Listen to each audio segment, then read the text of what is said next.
Let's head over to Ely Funeral Parlor in Neptune. I looked at the obituaries today, and there's no funeral going on there. So, if he's there, we can get about 10 minutes of his time. These Vietnam veterans are on a mission. Their goal? To locate, identify, and inter the unclaimed, forgotten, cremated remains of American veterans. The biggest problem we have is breaking the ice to get into the funeral home.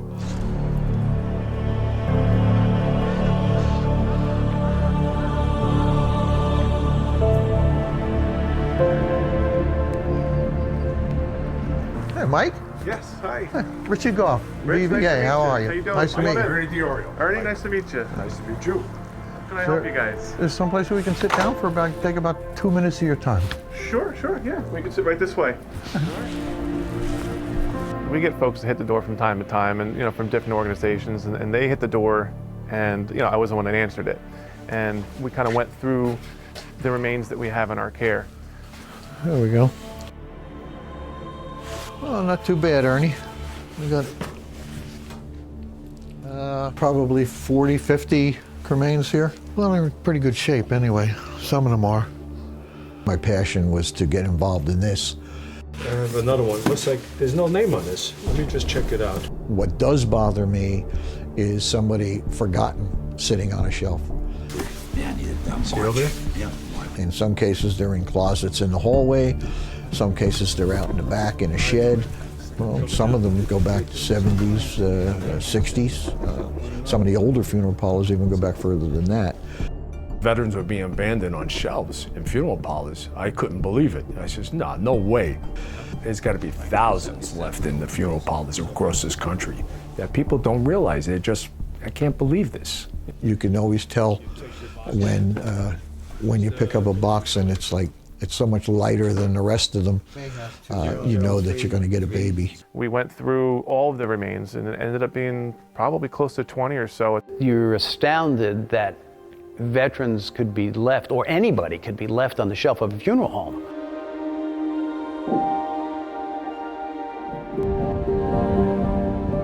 I had sent an email to Timothy Ryan with a request to spend a little time with them, and I got a call back from Aaron, his daughter. She pretty much runs the funeral home over on St. Catherine. All right. So you want to go see her and see? Yeah, I talked to her actually on the phone, and we have a 1 o'clock appointment with her.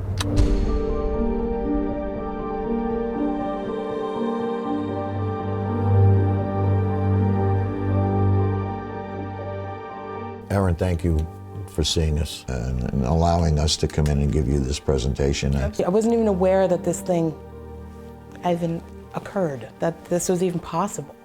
So when we found out, we were all in. It was a no-brainer. They deserve a proper burial. One of the things that we do is once we have the inventory done, we'll do all of the research. We start with obituaries. We'll try and get as many death certificates as we can.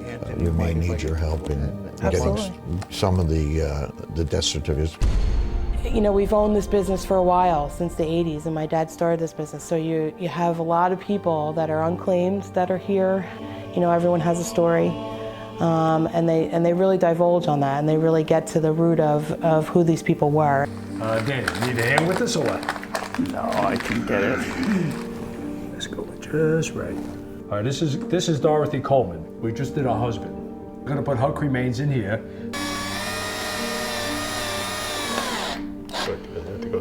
It's not just a box. We're not just burying a box with cremains in it.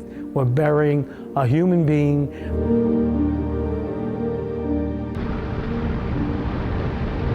I had a call from an Audrey Stolp, who happens to be the sister of one of the veterans that we're going to inter, Donald Sutton.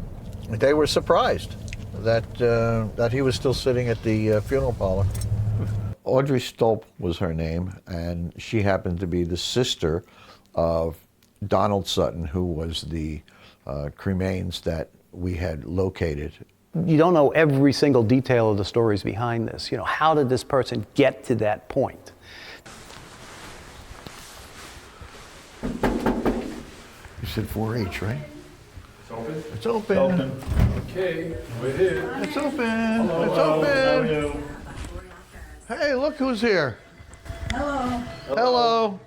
They found Donald. I said, what are you talking about? And he says, Donald's ashes are still at the funeral parlor. And I said, how can they still be at the funeral parlor? He died in 1978. We weren't aware that he hadn't been interred, or it's just one of those things that sort of fell through the cracks with our family. What floor are you on? This is 4, she's on 8. Oh, you're on 8. Oh, okay. You're on 8E?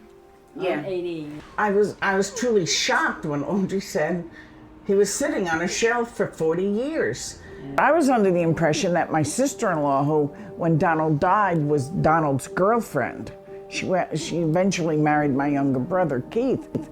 But we were always under the impression that she got the ashes and scattered them. So that's quite common. Somebody falls through the cracks. Somebody thought somebody else was supposed to do something.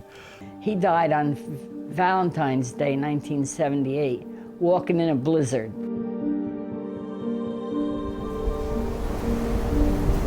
His sister indicated that he died in a snowstorm. You got anything on the snowstorm?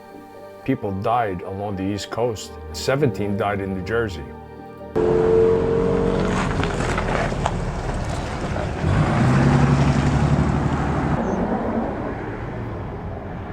I got a call from Andrea, my daughter, that she found an interesting place here at a cemetery.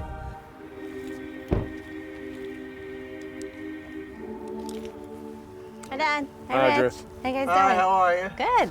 I found something over here I think you're going to find interesting. Oh, you found something in this place here? Yeah. There's a lot of history here. Yeah, it's fascinating. Why don't we go take a look? Sure. We'll be All right out. All right.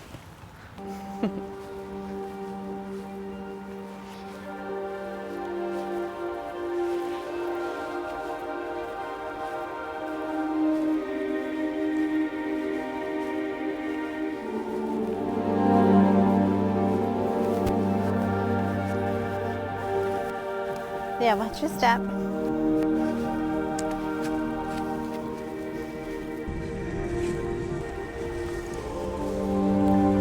at the name. Oh, great. Wow. Right? That's amazing. It's really good. Right, I thought it was... What do you think, Rich? That might tie in, Right. to be honest with you. I was doing some research and came across the Sutton name. I thought it'd be really interesting to tell my dad about it since he does a lot with the Cremated project. You never know if there's a family connection to, Well, you don't know. and see if, we can kind of piece some information together in regards to the family name and, kind of did some research for him because sometimes he's got a little problem with using the computer, so. There are 4 Suttons buried here, and 2 of them date back to post-Civil War. This place is very, very historic. People who like history, this is the place to be. During the Revolutionary War, there are some very significant folks buried here. The most senior British officer named Lieutenant Colonel Henry Monckton is buried here in the church grounds, as is Captain Henry Fauntleroy, who is well known because he was hit with a cannonball here in the church grounds. Richie will definitely look into this. That's pretty interesting, if there's any connection.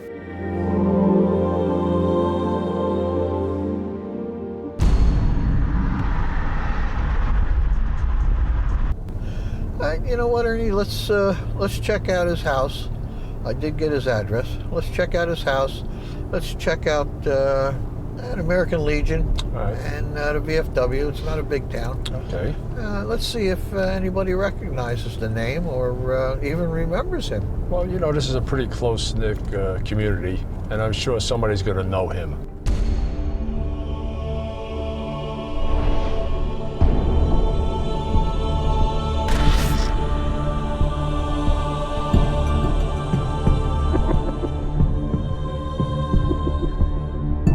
Anytime you go through a place like Highlands, you can see the results of the different hurricanes and the different storms.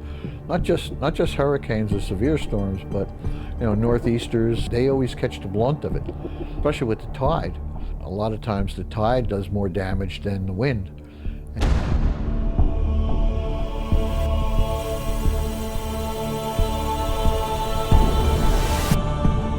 So, Rich, is this the place the American Legion at Don Sutton belongs to? This is it. This is it. Nice. Okay. Good. I'll open the door for you. Yeah. Hi, guys. My name is Ernie Diorio, and this is Richie Goth. How you doing? We're looking for some information. I think he was a member of yours, Don Sutton. But was he a member here of the American Legion? Or? Yeah. He was? Yeah. Because he had passed away up on the hill here during a bad snowstorm in '78. Yeah. It's on the hill. And you mentioned that it occurred on the hill. If I were to go that way, the shortcut would be straight up Miller Hill, up the Iron City Road, which is a dirt road, which would take you into the heart of the valley, which I would consider a shortcut. Back then, they had the public stairs. You used to be able to walk right up the stairs. The stairs are still there. They'll take you through Hartshorn Still Woods. there. I never heard anything about the steps in Highlands, so that was new to me. I was quite surprised. When we come back, Ernie and Rich find the old town stairs well over 100 feet high. But two questions remain. Why would Donald try to climb one of the highest elevations on the East Coast in a snowstorm? And despite what the locals say, would this really have been the way he walked? Were these his last steps?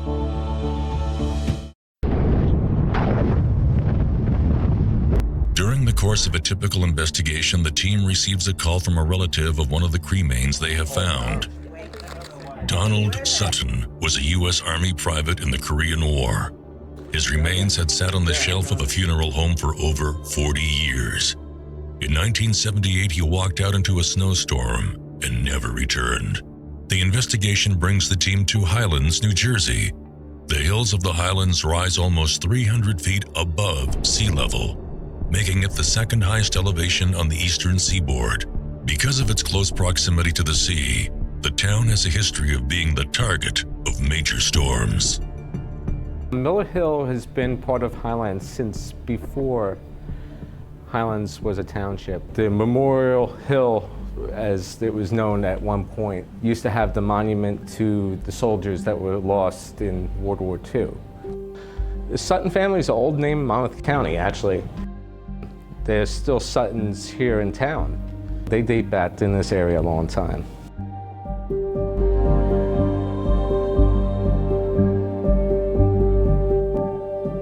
Rich, I'm at the bottom. Have you able to find the top of the steps yet? Because I'm down here, if you can see me. I think I found them. All right.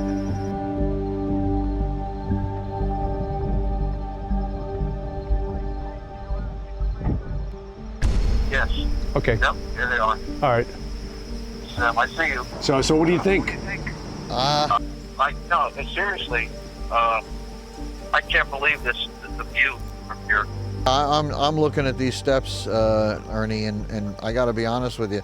You know, let's say on Valentine's Day of '78, when they had the snowstorm, they had a previous snowstorm. I don't see if this even had a foot and a half of snow on it. Some of these steps are narrower than others. Some are almost like a platform. There's just no way that someone would attempt climbing here. That was new to me. I was quite surprised. We decided to go to the Highlands police station and see if they had any records of Donald Sutton's death or the investigation, anything that occurred on the 14th of February in 1978. You know, well, we tried. Unfortunately, a lot of the records were either lost at Sandy or unavailable. Out of curiosity, we decided that we would try and track those stairs from the highway up the hill. It goes quite a bit up. This is the second step, and I understand that there's two more after this, so that's a hike. It is. They're definitely old. I think we're going to drive to the top of the steps, Ernie. Oh, yeah. What we found at the top of the hill was a park that had a number of pillboxes that were constructed back in 1941, I believe. Rich, look at the size of this gun. Ooh, really? Wow. Could you imagine this thing being fired? I wouldn't want to be here with it. No, you blow wouldn't my want to be eardrums. anything near it. But the sound of this alone would be huge, amazing, right? How does this compare? I mean, you were Army, but how does this compare, let's say, to a 155 or? The ones we had is a pea shooter compared to this. You know, this thing is like amazing. You got to remember, the shells of this is probably as big as a small car. And it's amazing, like, you know, we covered the whole harbor probably with a couple of these things. Nobody's getting through, that's for sure. And they could probably, something like this could probably shoot over 20 miles. This is like amazing when I look at something like this. It was unbelievable that this would be up there. And it was just amazing to see this type of a weapon.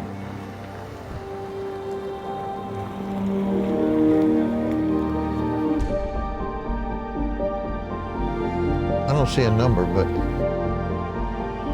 this looks like the house. I don't know. You see a number? No, I don't see it. Hold on a minute there. Wait a minute. You want to take a look? Yeah, This is is it? the house. Yeah, this is where I used to live. You know what? This is great. Look at this porch. I'm not sure, but yeah, well, I'm sure it didn't look like this in '78. I can just picture him sitting on the porch and feet up on the rail, smoking his cigarette, maybe have a beer in his hand, and just passing time. Give it another shot, maybe in another day or so. All right. All right. Let's figure out which way he went. Well, I mean, the American Legion's that way. We know he belonged to the American Legion. We know he belonged to the VFW. Right.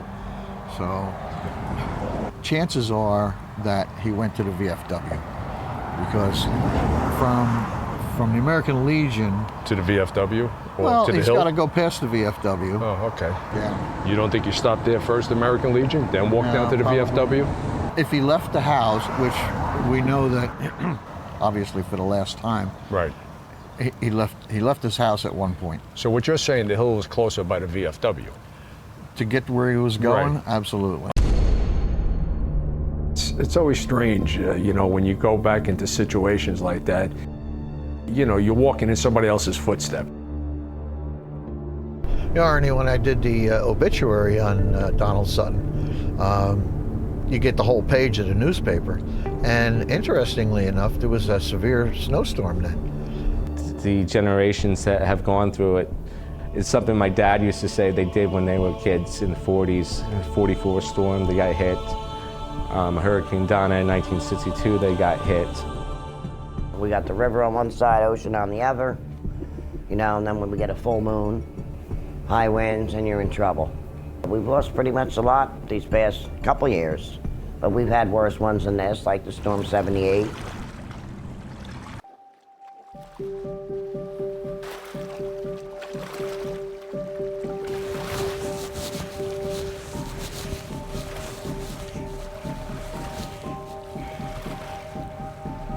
This is some view, huh, Rich? Oh yeah.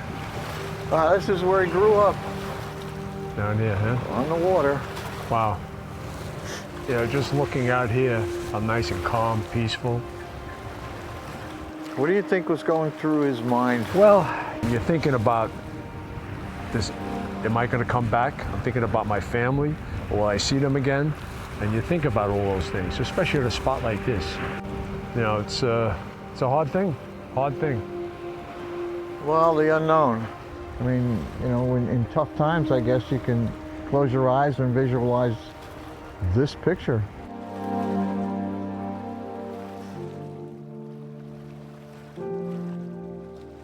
We can only imagine what Donald was doing or what he was thinking. In most cases, what we do is we kind of take a look around and we say, we're off to a new journey, whether it's going to be going to war or just enlisting in the military. It's a new journey that we don't know what's going to happen. More than likely, like every other veteran who has gone in the military, he's got to be thinking of whether he will ever return home again.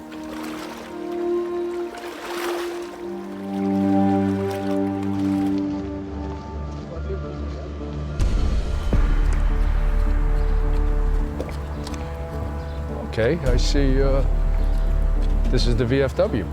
That is. So, see the hill? Okay. My guess is that where we walked to just from his house. Right. If he stopped anywhere for refreshments, more than likely he stopped here. This could have been the last place he stopped. Right. He was going over to his girlfriend's house, then he would have taken the road up Waterwitch and then up over to Buttermilk Valley. Right. When you come out of say a war zone or any combat situation, you think you're invincible. You can do anything. And he probably said, what the hell's a little snowstorm? I can go up this hill, no problem. It's kind of interesting. It is. To know, kind of walk in his shoes for a little bit. So you put yourself in his position, and so it's a little eerie. It's tough as just a regular hill. Even like a little snow on the ground or a little water, whatever. It's tough. It's a very, very steep hill. When we return, the team continues to try and piece together what happened to Donald Sutton and why.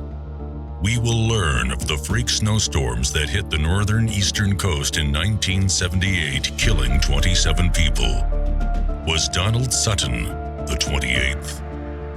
If it was like blizzard-like conditions that day, it would have been like unbearable. I just remember it was a very bad storm. The cremated remains of Private Donald Sutton sat forgotten on a funeral home shelf for over 40 years. The team has tried to piece together his last steps on Valentine's Day in 1978. My Uncle Donald his remains were recovered by the veterans. We weren't aware that he hadn't been interred, or it's just one of those things that sort of fell through the cracks with our family. And I could not have had a better, bigger brother. He took me everywhere. Anything we did together. When he was in the service, he was stationed in Fort Dix.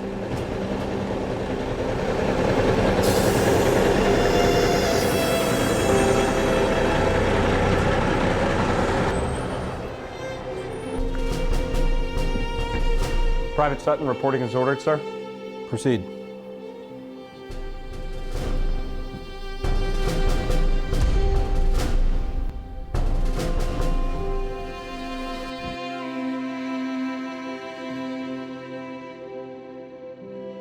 You are assigned to a battalion that will see action. I know you'll do what's expected of you. I will, sir. I see that you have a sister. Are you two close? We are, sir. I have a sister. It's nice to have family. What's her name, Private? Audrey, sir. So, you have a reason to come back. I do, sir. Good luck, Private. Thank you, sir.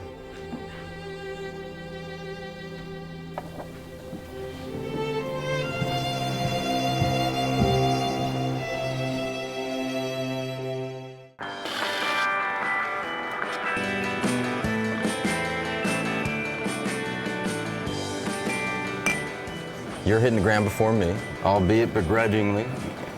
I want to say congratulations, but you better leave some for me. If I get there and the war's over, I'm gonna be pissed.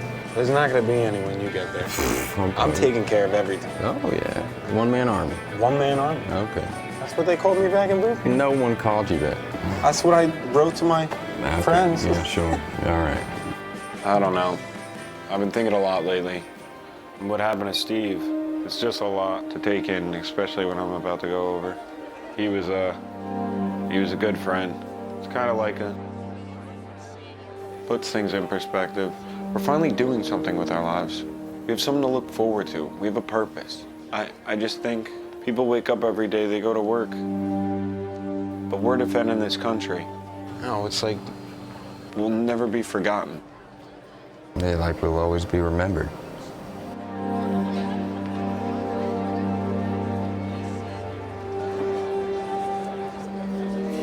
But after he come out, he got very quiet and stuff. It scared my mother. He got very withdrawn, and she knew he had issues. He didn't talk about career at all. But you might ask him, he was on 38th parallel. Oh, he might have been withholding things that he didn't want to think about it anymore. It could have been some form of post-traumatic stress. The only thing he said about the service was that they did come under guerrilla fire. He died walking in a blizzard. We don't believe in the storms because when they say it, we don't really get them. You know, nobody was worried about the perfect storm, and we should have been. The 78 snowstorm was real bad, really bad. I couldn't get out of the house for a couple weeks.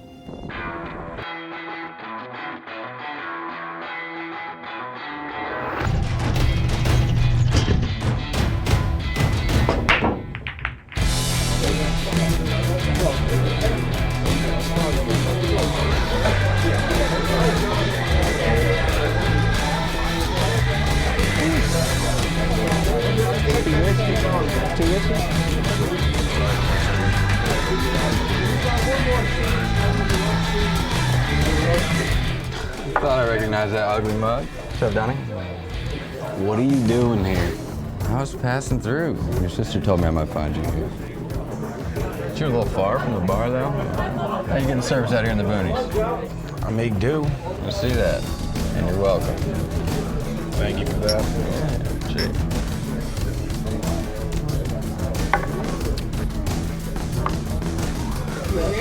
So what you been up to? You know, I got a new job over in the city, Big Apple. Is that right? It's okay.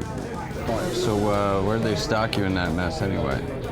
Heard it was the 39th parallel? 38th parallel.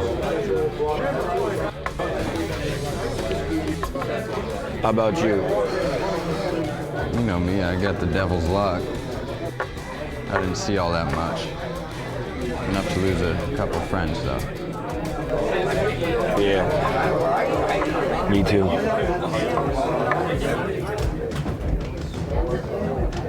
You think about it much? Every day. People say, you know, the war's over. Get over it. It'll be fine. Man, they just don't get it. It's never over.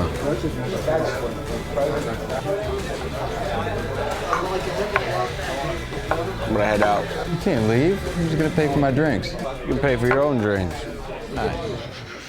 You got a hot date or something? I go meet the girlfriend. She prettier than me? Much prettier than you are.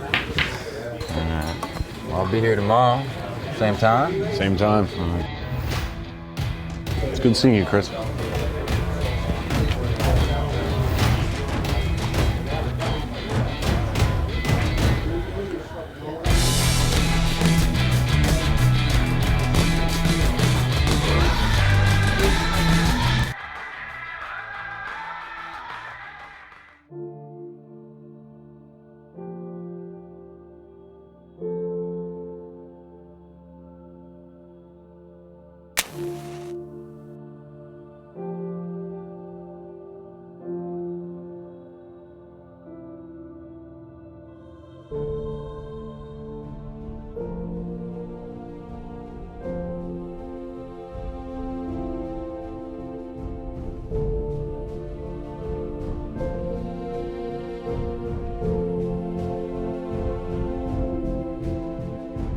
And now, here in the East Coast, the big story. Preparations are underway for a potentially history-making snowstorm.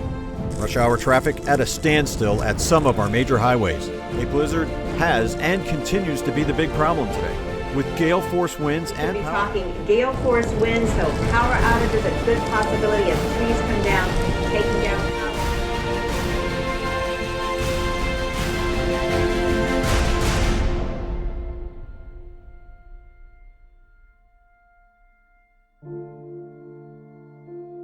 When they called my mother, they told her they thought he was hit by a car. And it turned out it was a massive heart attack.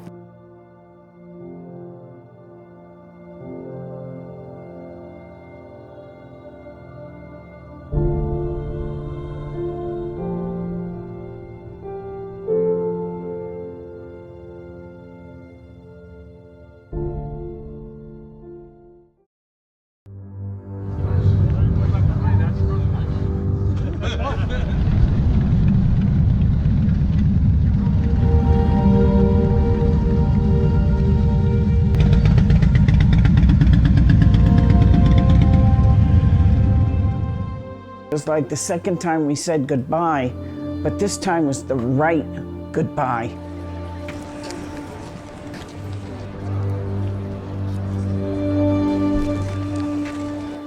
I was so thrilled that he was being honored that I was just filled with emotion. You know, I can't tell you how grateful I am to have been allowed to be a part of this, to have seen my uncle honored that way. To have family come to us and say thank you very much, that's a big payoff, that's a bonus.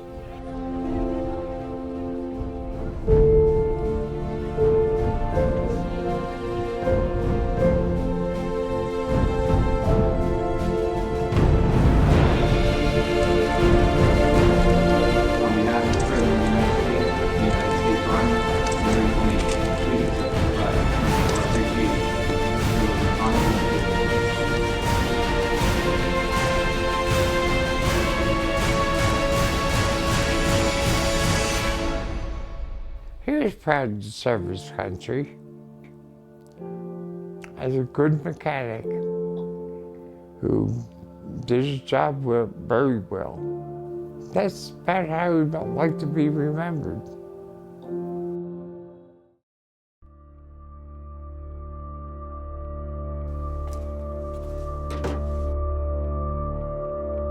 The father, I believe, was in the Civil War, and the son was in World War I. Oh, this is interesting. David Bainey, 44, is the two-county switching of a 911 telephone call after a fatal motorcycle crash Saturday night. There was apparently a 911 call delayed.